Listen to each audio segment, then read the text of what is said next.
السلام علیکم، آپ دیکھ رہے ہیں کے نیوز چینل انٹرنیشنل۔ خبروں کا سلسلہ آگے بڑھاتے ہوئے رخ کریں گے رنالہ خورد کا، جہاں سے رپورٹ کر رہے ہیں ہمارے نمائندے چودھری عمران خوشی۔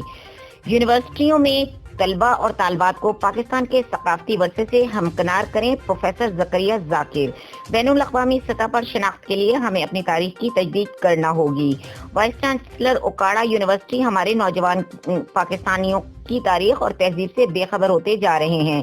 اپنی تاریخ سے بے خبر نوجوان نسل بین الاقوامی سطح پر پاکستان کی مضبوط شناخت قائم کرنے میں کوئی کردار ادا نہیں کر سکتی۔ ہمیں بین الاقوامی فورم پر اپنی بات منوانے کے لیے ایک مضبوط شناخت کی ضرورت ہے، جو کہ ثقافتی ورثے کی ترویج کے بغیر ممکن نہیں۔ وائس چانسلر نے اساتذہ کو اس بات کی ترغیب دی کہ وہ طلبہ اور طالبات کو ثقافتی عناصر جیسا اقتدار، رویے، رسومات، عقائد اور فنون کی تعلیم بھی دیں۔